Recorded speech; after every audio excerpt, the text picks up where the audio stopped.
that you are yet very much alert. I think you received it this morning when you came in, this brochure. This is the brochure that chronicles the first 20 years of women's ministries. And I thought that this would be something very quick, a very quick overview that you could have. I know your handouts had a lot of information, but I thought with this in hand, you could review the persons who made contributions and look at this timeline and, of course, share it. And these are available through the General Conference, and I'm sure if you need these, check with Cindy, and she would ask for those. And the other one that is also available from the General Conference is Adventist Women of Distinguished Service. We, of course, and you have more of a picture profile here with some of these ladies, and I hope that you can appreciate this as you think about the history and how we got started and people who made contributions to get us to where we are today. The bookmark that you received this morning goes along with scholarshiping our sisters. Remember that if young ladies in your churches are ready to attend college and they're attending either Southern Adventist University, Oakwood University, or Florida Health Systems University, they are eligible to apply for scholarships through the General Conference. Now, it's a General Conference scholarship program, but there is a separate North American division. General Conference takes care of the whole world, but the North American division really focuses on the continental U.S., Guam, and Hawaii. So if they choose to apply for a scholarship, tell them to be sure to go to the North American Division website and print that application and submit that to my office. And what happens is they have to fill that application out completely and follow all of the instructions.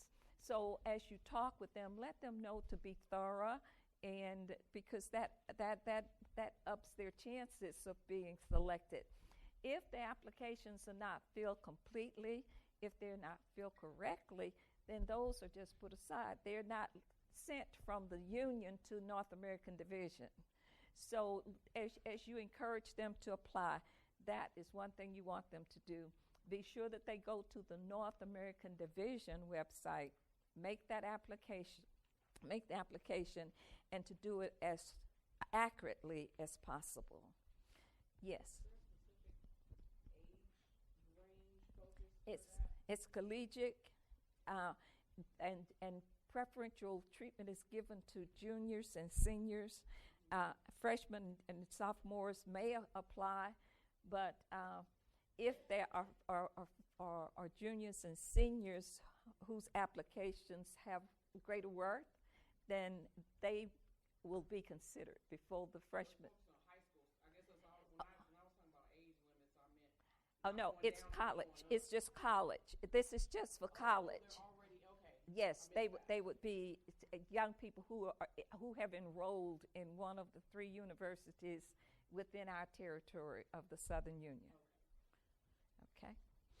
Were there any questions that we did not field this morning for you? Anybody? Okay, so any questions? Any concerns? Okay. Well, we do want to remember that it is important that we have an assessment of the needs of the women in our churches. And a good way to do that is to use the survey sheet. And hopefully that survey sheet that you have in your handouts will serve as a guide. You could use that to model one, or you could run off that one if you choose to. But that would be a good instrument. And ladies, let me encourage you to do this. It's important that we have an inclusive ministry. an inclusive ministry. And I believe when Tangia mentioned your committees, she was saying, let's be sure that we have individuals on our committee who represent the various groups in our congregation.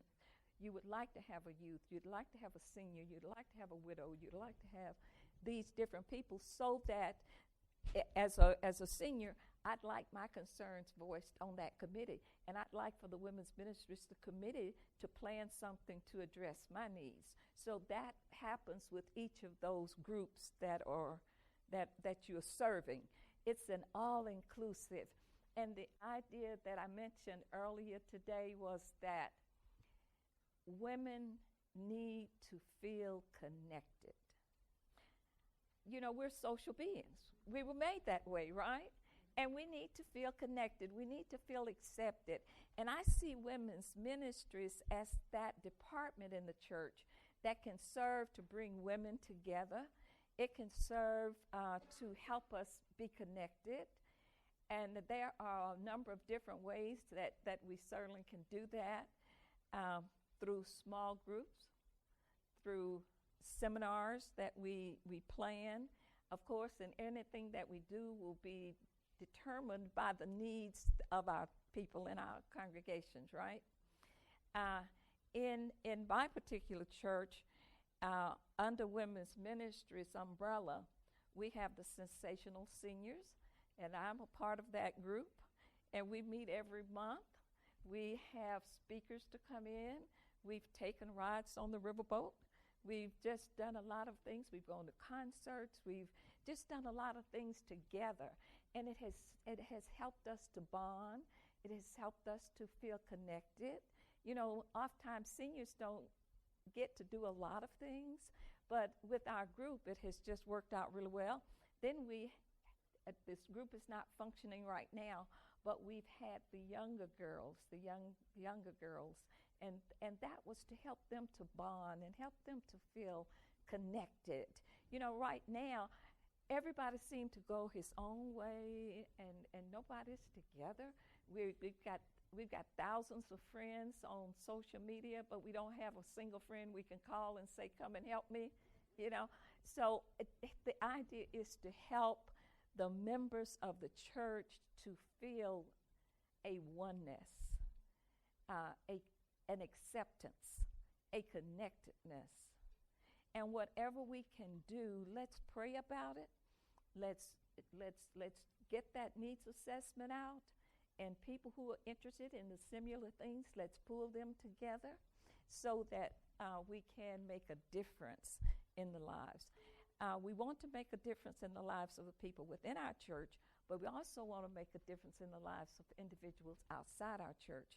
And I think I said today that when your church see that you are making a difference in the life of somebody in that church, they take notice. So let's see what we can do to help, to connect, to strengthen, to nurture, to empower, and to involve in outreach. We want to nurture, empower, and involve in outreach. So that's what we're all about. Hopefully, okay, the next topic we're going to go to, and today what I'm going to need you to do is to have a pen, because we're going to work directly from your worksheets, and you'll need to fill these in as we go along. So is there anybody who, yes, these handouts.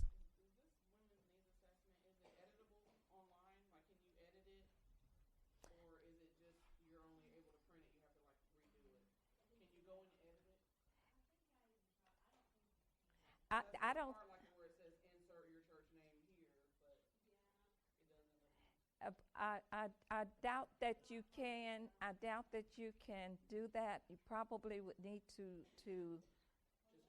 just create one, or yes, just type it. Okay. And you probably would want to put your church name and all of that on there. Okay. All right. Well, let's take a look now at our next seminar. And it's Principles of Effective Leadership. And I'm going to ask you to look at page 5 of your handouts.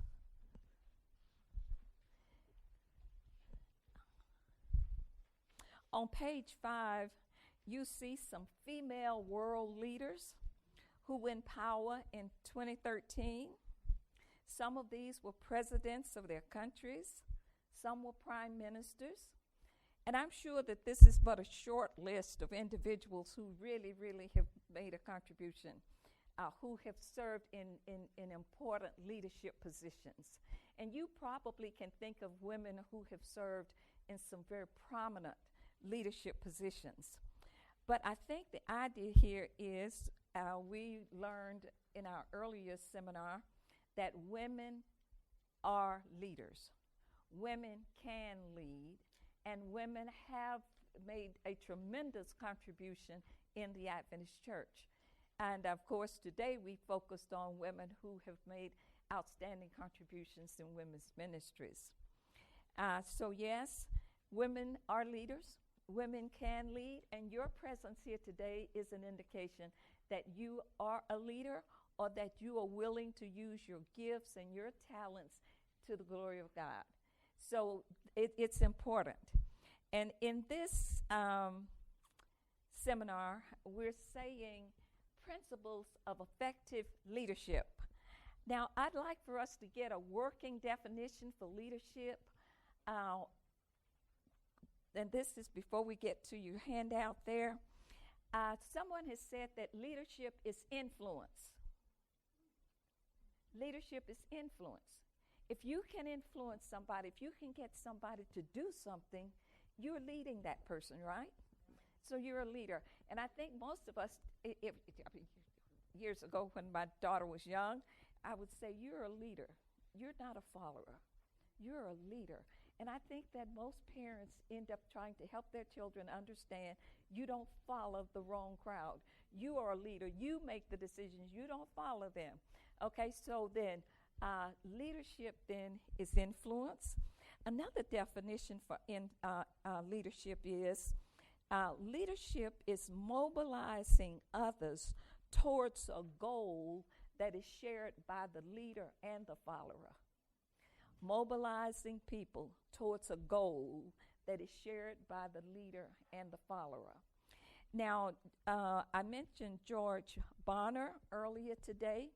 You know, he's that Christian statistician. He has done a lot of work, study about the church in our country as in other parts of the world. Well, this is how he defines Christian leadership. He says, Christian leadership is the exercise of one's spiritual gifts under the call of God to serve a certain group of people in achieving the goals God has given them towards the end of glorifying Jesus Christ. I like that, don't you? Yeah, let's get that again. He said it's the exercise of one's spiritual gifts under the call of God to serve a certain group of people in achieving the goals God has given them towards an end that would glorify Jesus Christ. And that's what we're about, right? Everything that we do, we want it to be to the glory of God. And as we look at our slides here, we recognize that good leadership is important. Wouldn't you agree? If you don't have good leadership, then things don't go quite so well. And I believe you might be able to think of individuals who were not good leaders and things did not go so very well.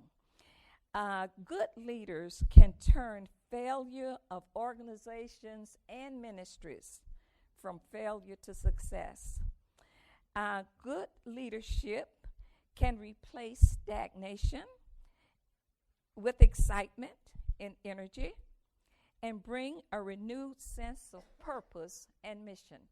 I like to think of women's ministries as that department in the church that creates new energy, new life. When we come together as women in the church, we can create some energy. We can create new life. And under a good leader, many times we're able to do this. So as we look at leadership today, let me share another statement from George Barna. He discovered during his 30 years of research, listen to this, that the Christian church in America is dying due to a lack of strong leadership.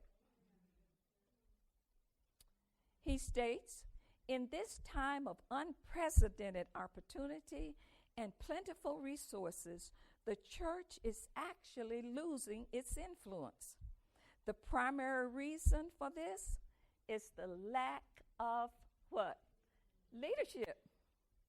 Leadership. And you probably can think of situations, ministries, organizations where we've not had good leadership, and because of ineffective leadership, that ministry has gone down. And sometimes they've died. They've just moved off the scene of action. So leadership is important. And this says here that we all recognize the importance of that, and good leadership can make a difference in an organization. Well, then, what is a leader? I think right there you have a very good statement. Would you read that with me? Simply put,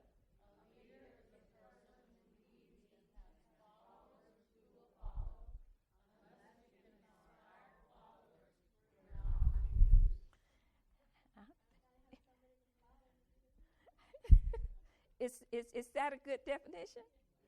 What a leader is? Leaders must have followers.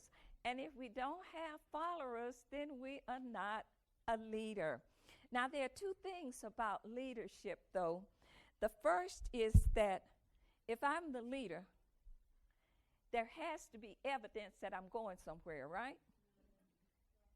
I have a destination. I have a goal. I have a purpose.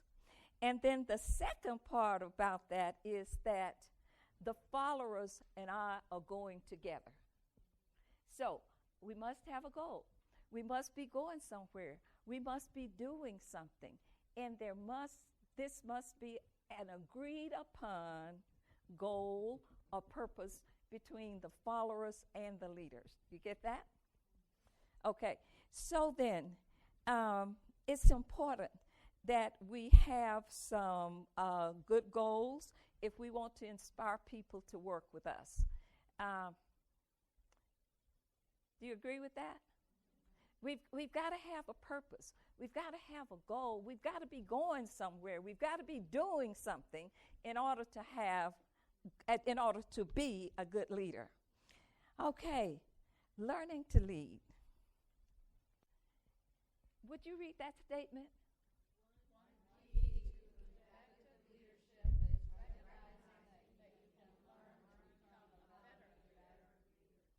We can learn to become a better leader. Can you think of ways that we might become better leaders? Excellent. Yes, coming and participate in meetings like this. Another way? Taking advantage of resources to learn. Absolutely. Recognizing mistakes that we've made in the past so we can learn from our own mistakes, and not only from our own mistakes, but what about other folks' mistakes? We can learn from their mistakes as well, can't we? So we can learn. Someone has said that the skills that are required to be a good leader are learned. Rarely do you find a person who is a born leader. And we can, yes, ma'am. Absolutely, absolutely. You are absolutely correct. Good leaders learn how to delegate. Absolutely. We can't do it all by ourselves, can we? Okay, so then we can learn to lead. Now, if we choose to become better, someone said that the largest room in the world is the room for what? Improvement. The largest room in the world is the room for improvement. So all of us can change. All of us can get better. I believe all of you are wonderful leaders, but we can all strive to be better. And what I want us to do is to look in the mirror of leadership. We're going to take a look in the mirror, and I'm going to look at myself. And in order for me to be better, one way that I can improve is to do what? Look at myself realistically, right? Look at myself. Sit down and have some time to reflect. Now, how am I doing as a leader? Do I have followers? What am I doing? And once we do that, not only can we learn to get better by a self-reflection, but what about listening to others who work with us? And we don't want to take it as a negative criticism. We want to take it as a positive suggestion to help us to get better. So we don't want to take offense if someone has said that you didn't do that so well. So I know from our human perspective, we kind of get upset when we're told things like that.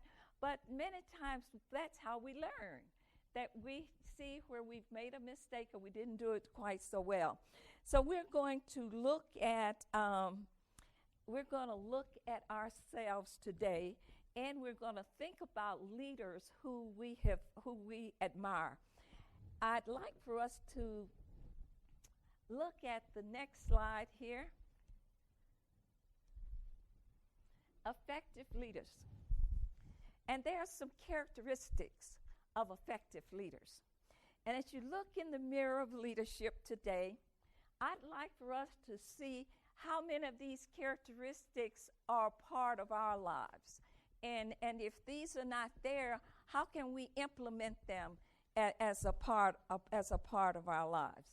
Okay, let's go to the very first one. And I think you're going to begin writing right there. All right, what is the first one?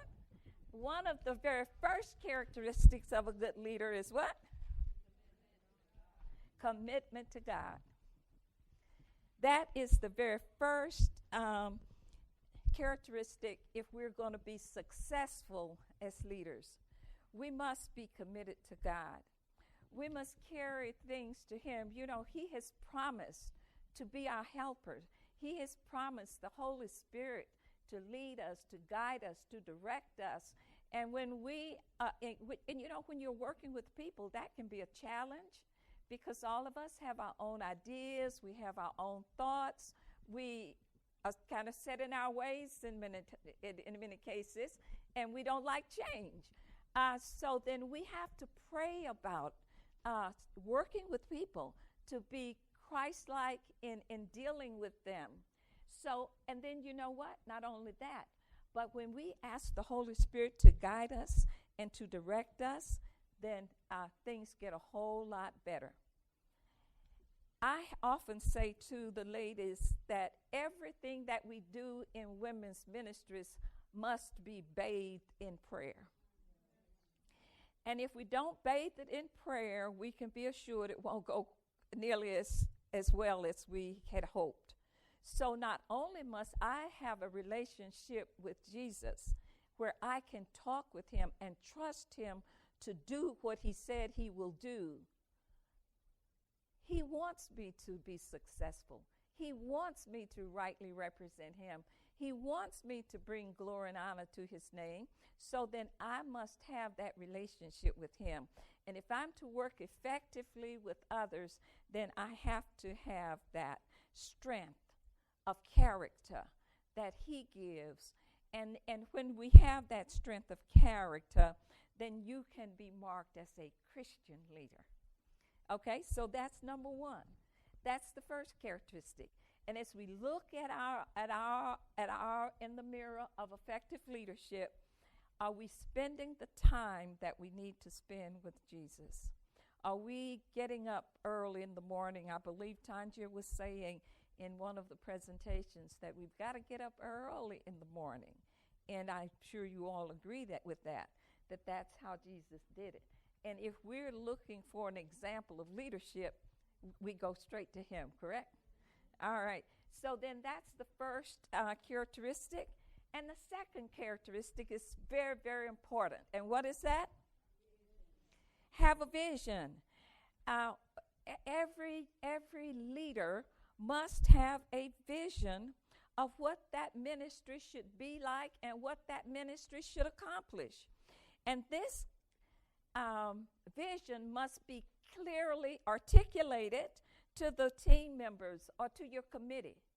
If your committee and team members don't know what your vision is, then they can't support it. All right? And the next thing is that this vision has to not only be shared, but it must be meaningful and it must make sense to the people who you expect to work with you, to the people who will be involved. So then, an effective leader keeps that team focused on the goal.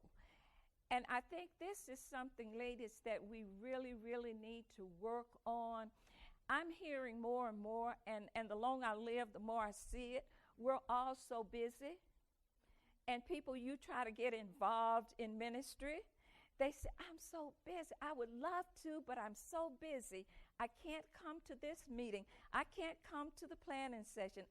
But if we have a clear vision and we're going somewhere and we're doing something, most times people will make time to do to be a part. So let's be sure that we have a vision, that it's clearly defined.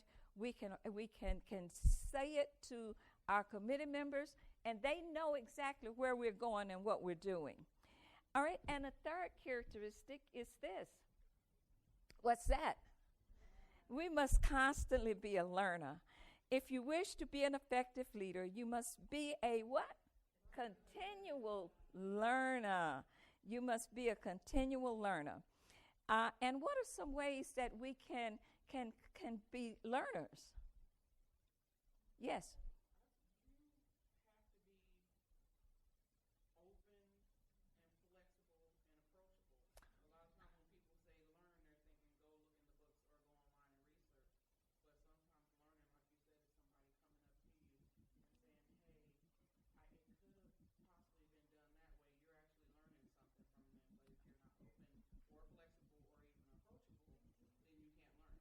Absolutely true, yes.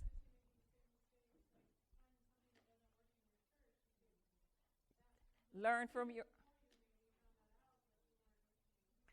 Absolutely, yes. Have to be humble to be a learner. Yes. These are all ways, and reading and observing others, these are ways that we learn. John F. Kennedy, and of course, this year was celebrating his 100th birthday. He said this: leadership and learning are indispensable to each other. All right. Let's look at the fourth characteristic. What is another characteristic of good leaders? Would you read it up here? Be honest. Be honest.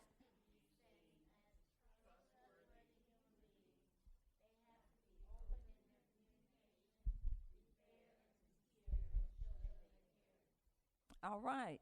Okay, along with trust comes respect, right? If people trust you, they will respect you. And if you are respected and you give respect, then respect comes back to you, right?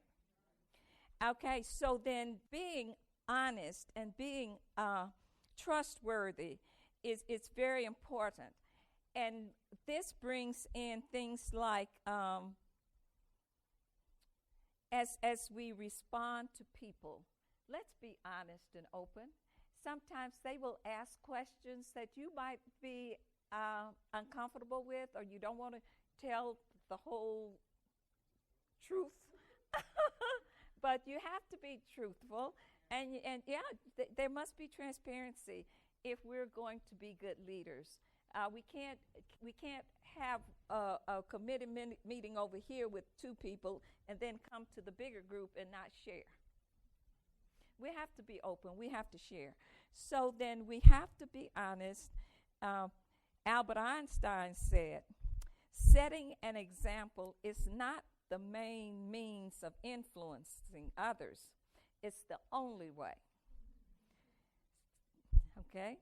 Setting an example is not the main means of influencing others. It's the only way. So what we want our ladies to be, we must, whatever we want them to become, that's what we must be. Okay? Let's go to another one. Number 5. All right, what does this one say? And when you read that statement, I like that. Believing in yourself is not arrogance or boasting. It is recognizing your value as a daughter of God and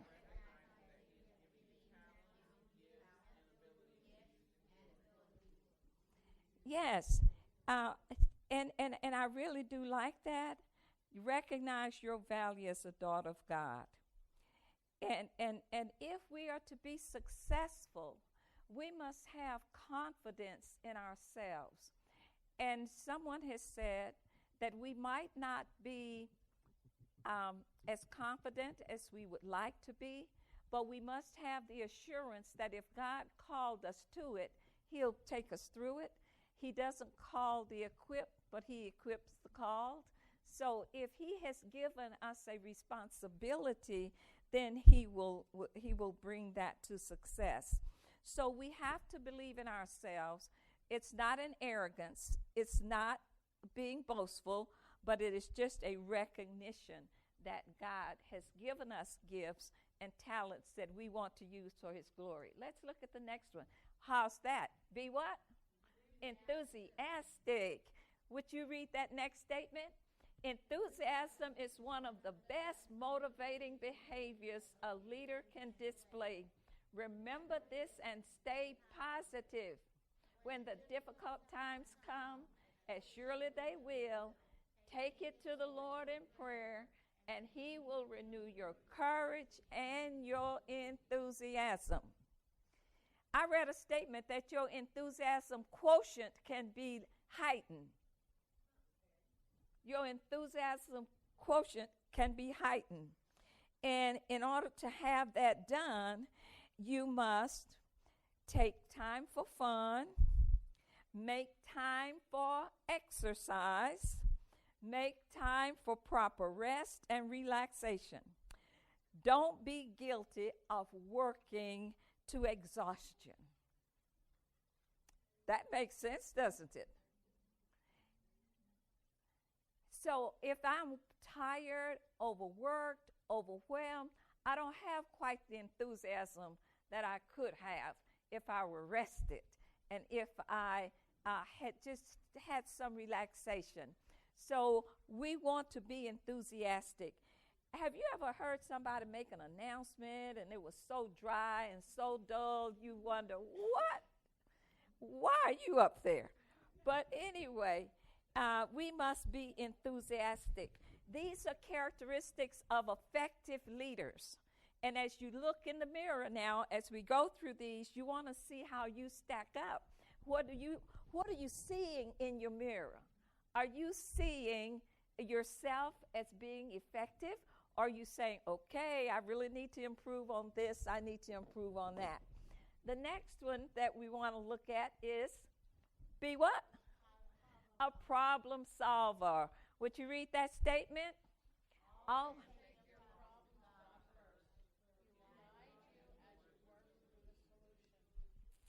right. All leaders have to face problems at some time. We are fortunate as Christian leaders because we can take ours to God in prayer, right? We know the source of our strength. We know where our help comes from.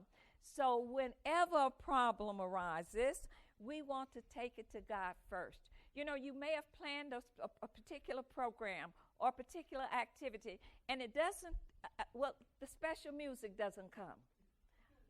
Or somebody who was supposed to do the prayer didn't show up. Well, now, should we just fall apart? No. We need to be flexible. That's a problem, and we just need to solve that problem, and we don't need to announce to the audience that the person didn't come. Okay? So we are to be flexible. That's a problem.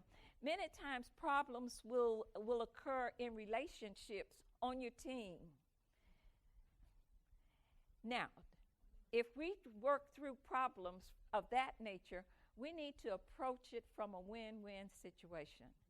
We don't want to create a bigger problem by the way that we handle the problem. So let's be problem solvers. Let's be flexible. And here again, I think it was mentioned this morning that we have to be careful as we solve problems, that we don't gossip and that we don't spread information that should not be spread. So let's be sure that we are problem solvers who take our problems to God. And number 8, we must be what? Good communicators. So the leader must be able to communicate well and must not only be able to communicate but also to listen. Listening is one of those gifts that we can give to people. Many times when people come to us to talk with us, all they need us to do is to listen. Once they talk through what they have to say, they soon come to a realization, oh, okay, so I know how that goes. So let's not only be able to communicate, but verbally and in writing, but let's be good listeners. And we need to get feedback. One of the ladies gave me some feedback today on one of the handouts. There was a statement was made that was awkward in one of the handouts. And I said, thank you, that's good feedback. So when the General Conference have these seminars presented, we want to be sure that we have everything correct. So good feedback is always important. We must work at improving our communication skills. And if we need help, let's get that. But that's important. All right, another characteristic of good leadership or effective leadership is to be what?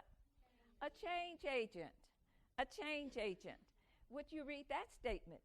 Leaders are always moving towards a goal. As a leader, be proactive, taking the initiative to...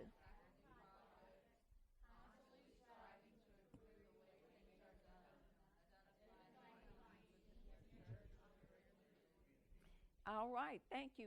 We're going to assess the needs of our church, the ladies in our church, but then also in the level 1, there is a seminar on assessing the needs of your community. And even though you may not have already assessed the needs of your community, you might know of a need in the community, and you and your committee could make plans to make a difference even in your community. And number 10, this one is great. All right, what is it? Be organized. Be organized, be efficient, and be competent. Would you read that statement? Today's busy leaders must be.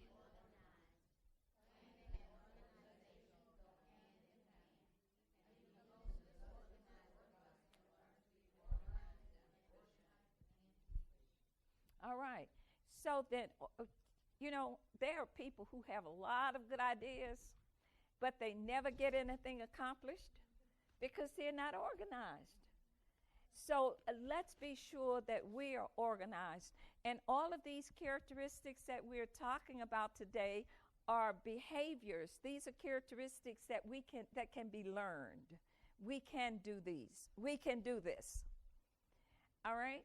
So now, when we talk about being organized and competent and getting the job done, and that's what it takes to get the job done. But let me tell you, there are 2 types of people. There are task-oriented people, and then there are people-oriented people. And we can't be one or the other. We have to be both. We have to, even though we want to get the job done, we want to get the task done, we still have to be people-oriented. So let's be sure that we are well organized that we are efficient, but that we are also conscious of the people with whom we work. And number 11 is the 11th characteristic of effective leadership. What is that? Make time for what? Personal growth. It is important that we regularly do what? The 4 dimensions of the human personality. And what are those? Mental, emotional, and spiritual. You know, when we think about emotional health, I think that we need to surround ourselves with positive people. If you want your emotional health to go downhill, surround yourself with negative people, people who are critical and who are not positive, who are not enthusiastic. So let's be sure, and I think we've already mentioned physical, and we get that, and the mental, but that emotional. And of course, we've already mentioned the spiritual. Well, these are the 11 characteristics of good, efficient leaders. And as you look in the mirror, I hope that you were able to see that you possess most of those characteristics as a leader. If not, then the biggest room in the world is what? The room for improvement. And that's what we will do. We will work to improve. Now, this is critical as an efficient and effective leader, that you have what? A great team.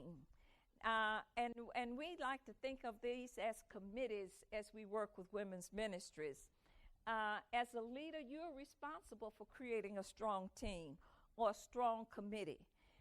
And we already talked about that your committee should represent the congregation that you serve, right? There should be people there who represent the various groups in your church. But you know what?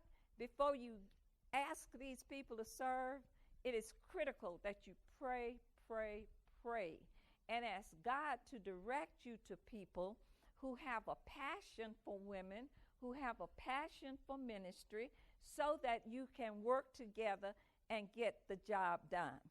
So then you're responsible for creating a strong team. It is recognized in many companies and organizations around the world that having a one leader with supreme decision-making power, what? Is no longer effective. No longer effective. Yes.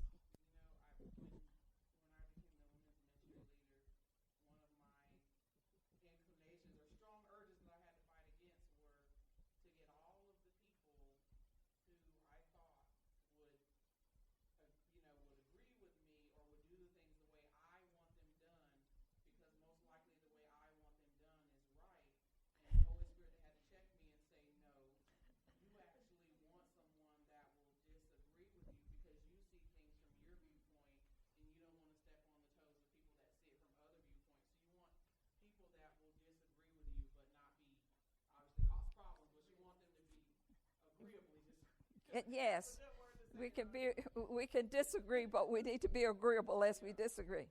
Yeah, you're absolutely right. So we need a strong team. We need a committee. I know a lady who accepted the position as women's ministries leader. She took her calendar. She wrote down the special days. She put in the speaker. She put in who's going to do what. And then she said, this is my plan for the year.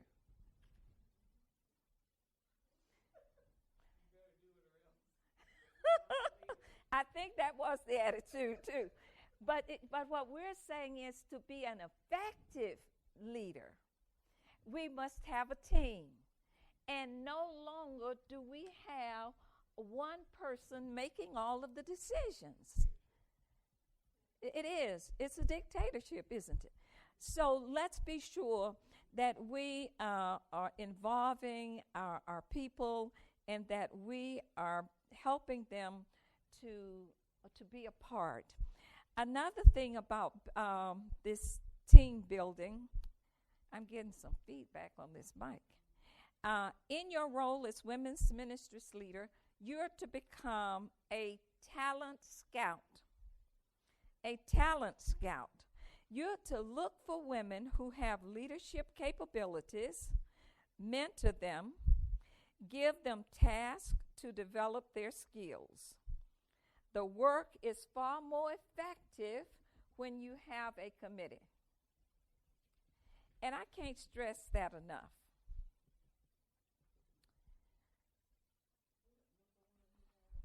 Pardon? You're going to become a talent scout, and you're going to look for women who have leadership capabilities. You're going to mentor them and give them tasks to develop their skills. The work is far more effective when it is done by a team. And a team builder believes in others, and a strong leader empowers her team. All right? Do we agree with that? Now, leadership styles is important. That's another area we want to look at briefly. Leadership styles vary greatly. You know, some of you will be more of, like this young lady here. She said she thought that, okay, she could just make the decisions and everybody else just get in line and do it. That's an easy way, right? But when you have to discuss and get different opinions, that takes a little bit more time. But you know what? No one of us is as smart as all of us together. No one of us is as smart as all of us together. So when we can work as a team, then that's important. Now, when we look at the various leadership styles, you know, women tend to lead in a different way than men. We usually are ready to collaborate. We usually want to have a lot of dialogue and discussion, right? But men want the bottom line. The beginning, the end. But we like a lot of in between, don't we? Anyway, and society has begun, and the corporate world has begun to look at the women's leadership styles, and they see a lot of merit in that now. You can hear that when you listen to various companies. They do a lot of PR.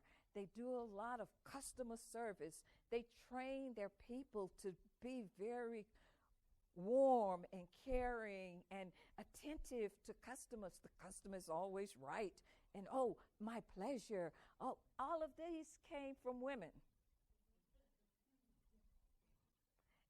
That's what they have just discovered. That, okay, what women have done for years, they have now taken it on as a part of a way that leadership can be done effectively. Okay, I did tell you that there are 4 ways that we usually look at leadership.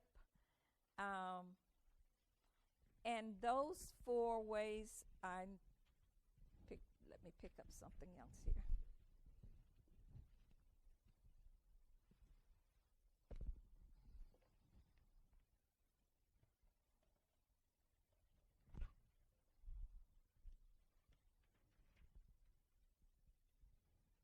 There is no one perfect way of leadership.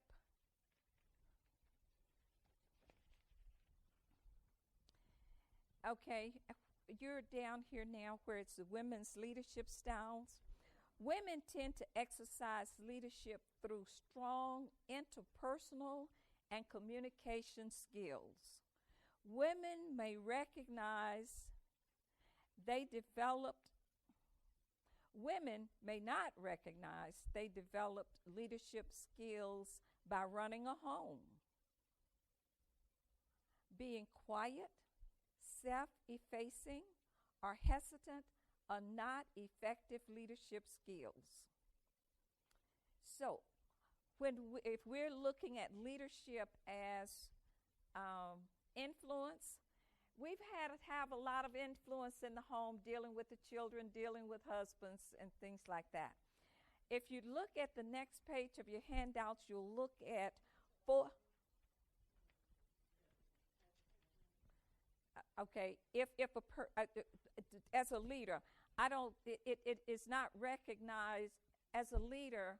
I shouldn't feel that I need to be quiet, self-effacing, or hesitant. These are not good leadership skills. Communication skills. Okay, and let's look at these four leadership styles. The autocratic is forceful, it's determined, the person has complete control, and that's not a good one, right? The authoritarian, this style is it's definite, but it is also responsive. The leader has significant control, listens to other viewpoints and suggestions. And now the democratic is group-centered, focused on consensus building, shared outcomes. The democratic style empower the members to express their opinions and test their own understandings, encourages all to develop their gifts and their talents. So when you look at those three, the autocratic, the authoritarian, the democratic, then there's the laissez-faire. You know, that's the, okay, I'm laid back as the leader, y'all go. That's not a good one either. This one is, it is passive and non-directional, minimal control, and little is accomplished. Those are the four leadership styles that you usually hear about and usually you read about these. But when we look at the autocratic, the authoritarian, the democratic, and the laissez-faire, I'm thinking that you, as a great leader, you probably incorporate some of all of these depending on the circumstances and the time that you're working with, depending on the group you're working with. So let's not say that all of these are bad and that only one is good, but we might blend different styles dealing with certain groups of people depending on the times when we are projecting our vision and that kind of thing. But then there is that servant leadership, and it had, what are the characteristics of the servant leadership? Servant leadership emphasizes collaboration, trust, empathy, the ethical use of power. That's the servant leadership. And of course, Jesus did that.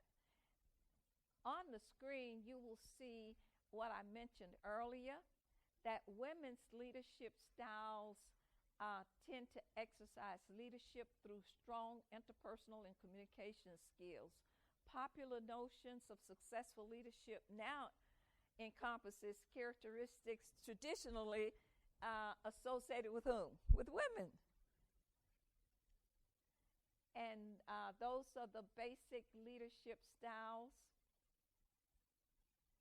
And we are prone to say number 3 is the best, but it depends. Many times you might have to incorporate something from the autocratic or authoritarian style, and even at some point the laissez-faire.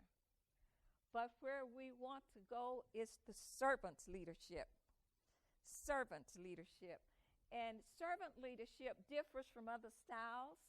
Unlike leadership approaches with a top-down hierarchical style, servant leadership instead emphasizes what? Collaboration, trust, empathy, and the ethical use of power.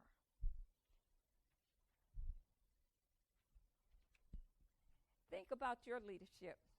take a look in the mirror and see how your leadership style stacks up with this. Someone said today that it's important that leaders do what? Delegate.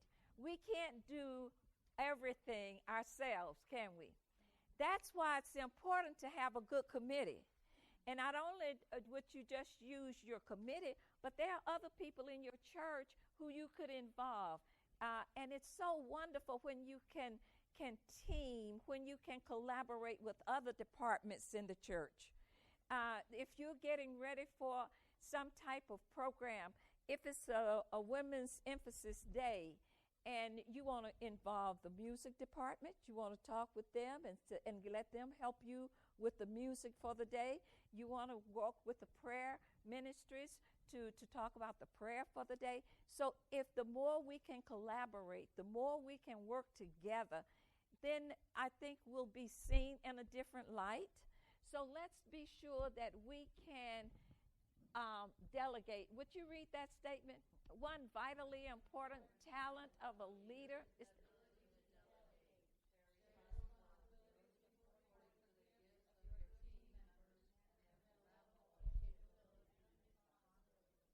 all right. And then the rest of that says that you're going to just delegate. Now, there was some lessons that Jethro taught Moses. And, of course, you can see that in the next section here. You remember Jethro when Moses was trying to handle everything. He was listening to all the problems. He was making decisions. And what did Jethro say to him?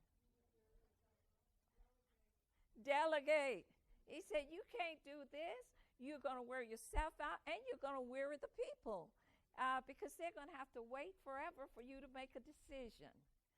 So what does that say to us? That we need to delegate. So then let's look at this.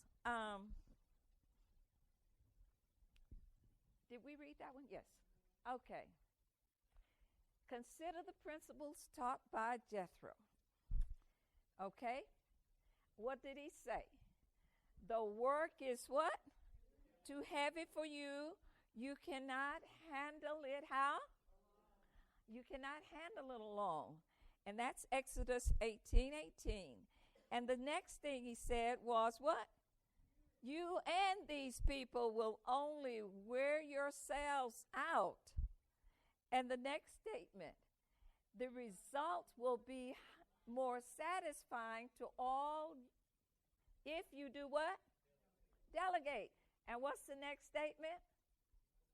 Moses would still be the leader. He would teach spiritual principles and exercise legislative leadership. Because you delegate doesn't say that you're relinquishing your position. You're not relinquishing your responsibility. You are just involving more people, and the more people who are involved, the better the job will be. And then the very last statement was, if you do this and God so commands, you will be able to do what? Stand the strain. All right.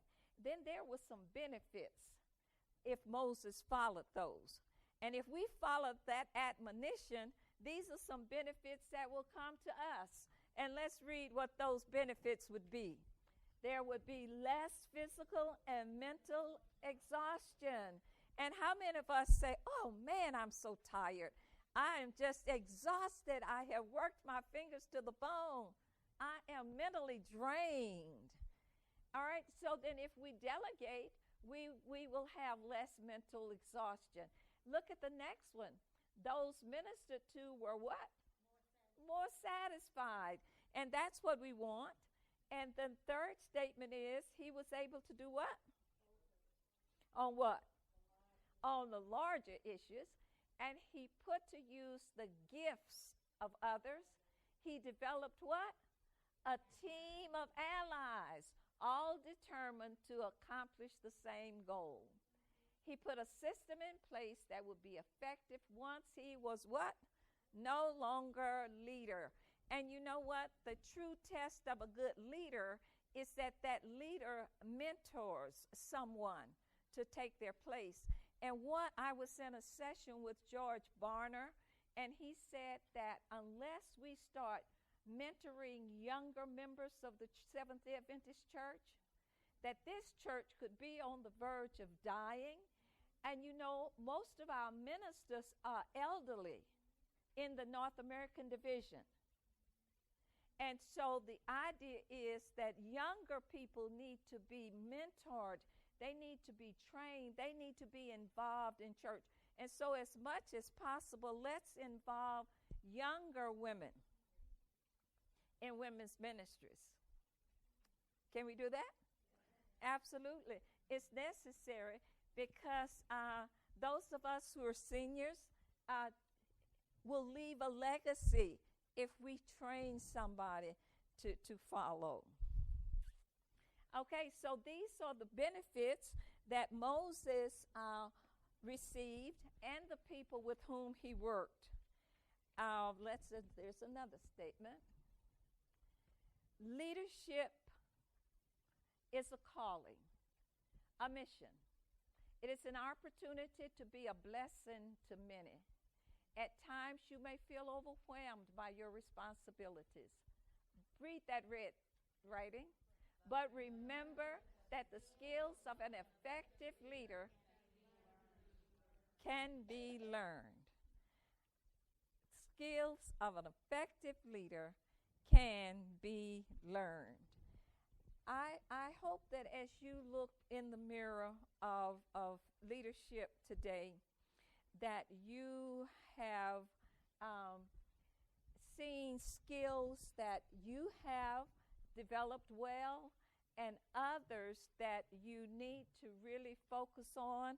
And having this handout hopefully will help you to reflect on these characteristics, styles, and the benefit of delegating. Would you read this statement with me? You are a leader.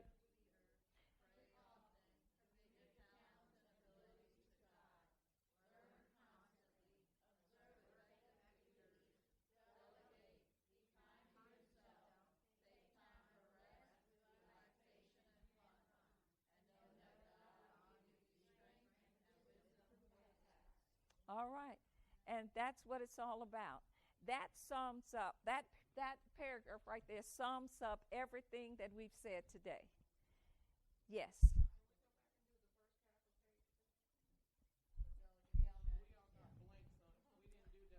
Okay, sure.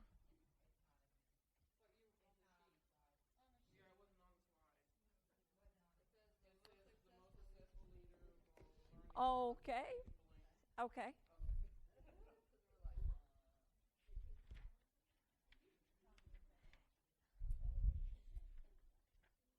Okay. Yes. Well, I filled up my sheet. Okay. Most successful leader of all will learn the act of recognizing the gifts and talents of others, giving them appropriate tasks, and then supporting them within their personality and style. Okay? The two things that leaders most often fall prey to are a reluctance to let the reins of power slip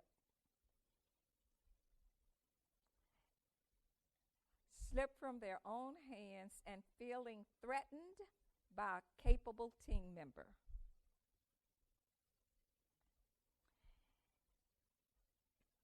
Communicate clearly what your expectations are and set any boundaries that are important, and then let the team member do what they are capable of doing. Now, that is important.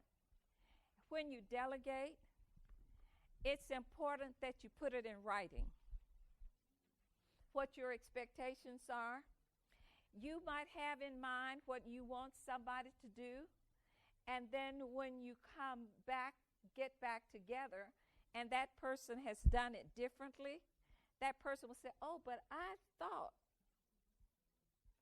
But if it's in writing, then there is no room for I thought. And then you get that clarified before you, while you're giving them that. Are there any questions, concerns? Do you understand clearly what the expectations are? And if so, we're on the same page. And that's important. All right. Well, listen, I hope that as we've looked at our own leadership styles today and looked at what makes for an efficient and effective leader, I hope that you will take this with you and that you will review it often and that you will take every opportunity that you can to look at yourself in the mirror to see how you're doing with your leadership skills. And God is going to bless us as we do that. I tell you, working in women's ministries is exciting. It's just wonderful.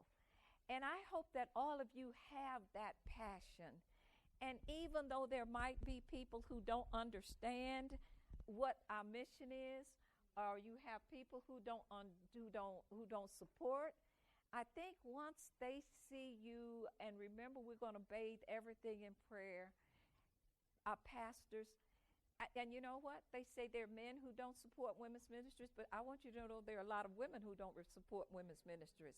So we need to pray to that end as well, because when there is a strong, vibrant women's ministries in a church, there is a new life. There is a new energy. There is a new excitement. So let's work and pray to that end.